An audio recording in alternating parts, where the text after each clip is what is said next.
Hello, my fellow multi-tool connoisseurs. Today we'll be reviewing a new multi-tool. This time, it came from Amazon Farm and Home.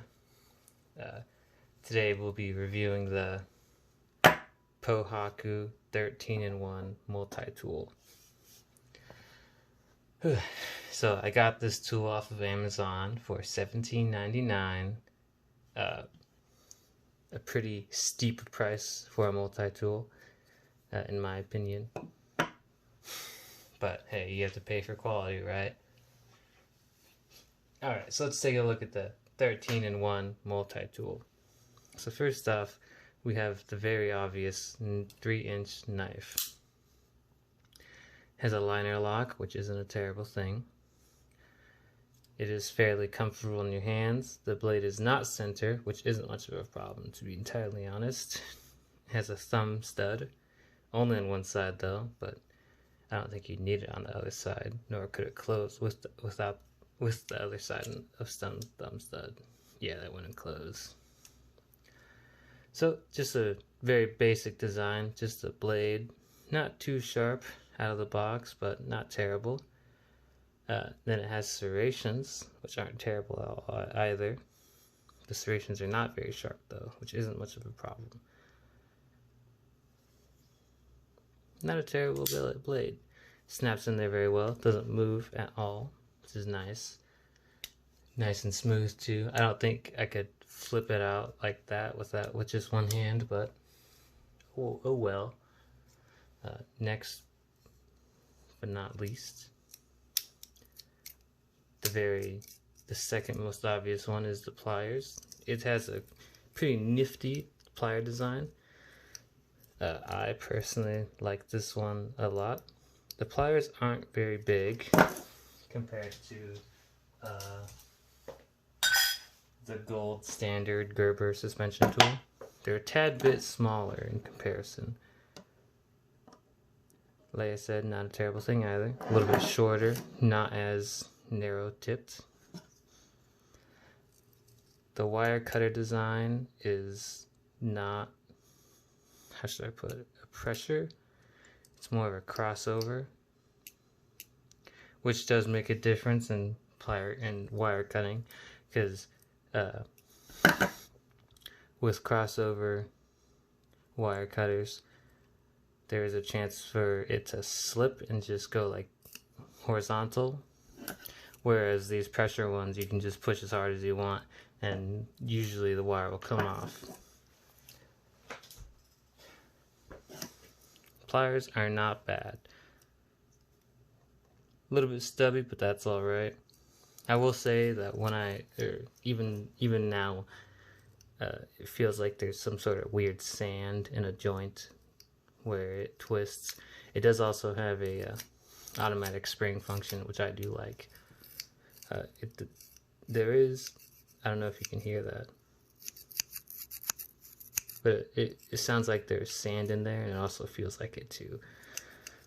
Not a terrible problem. Most people would find that annoying, as do I, but it's nothing to call home about. Just deal with it, and it will go away probably. They fold up neat.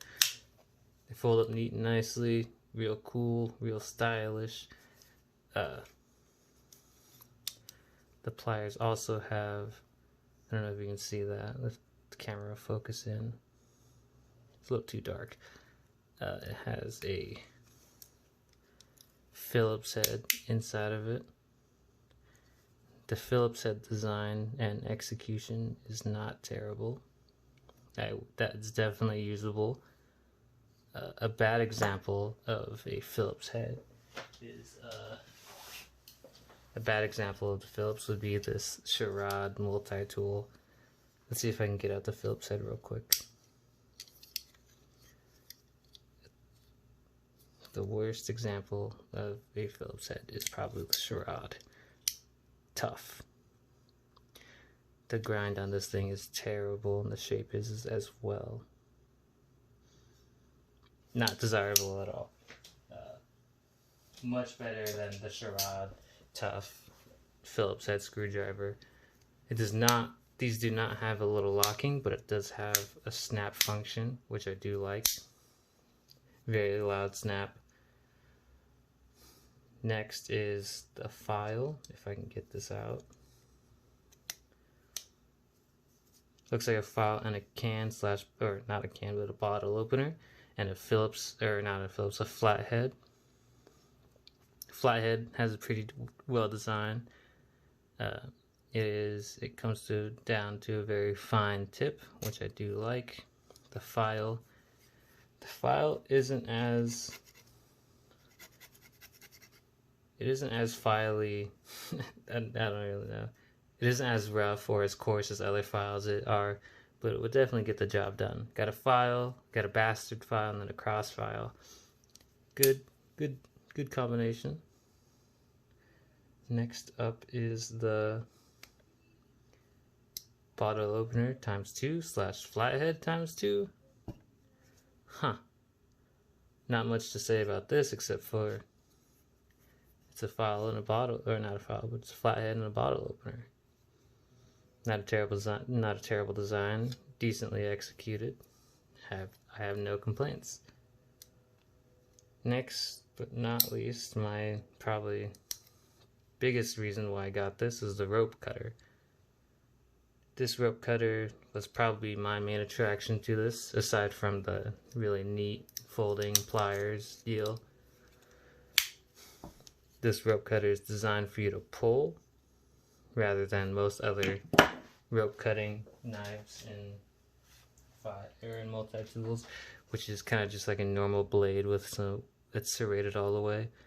That's just how most rope cutting knives are on multi-tools. But this would be really handy for seatbelts, ropes, twine, most things really. I will say that it is not the sharpest thing in the world. If my camera will focus, you can definitely see that there is sort of an edge to that. But it ain't dull either. Would definitely get the job done decently. The next tool is a saw. Not a terrible looking saw, just your standard multi-tool saw.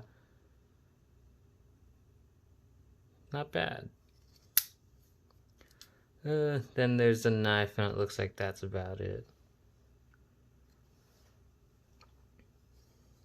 Overall, not a terrible multi-tool. Nothing bad with it. Well, there's a couple gripes I have, but it shouldn't stop you from getting a multi-tool such as this. Really neat idea. Kinda a low price for a multi-tool like this.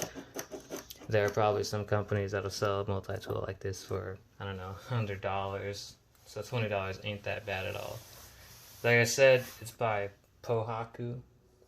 I don't know if they make any other multi-tools, but not a bad design, not bad execution either. Nothing to be mad about, but I have yet to take it out to the field, so we'll see. I'll give you an update in a couple days.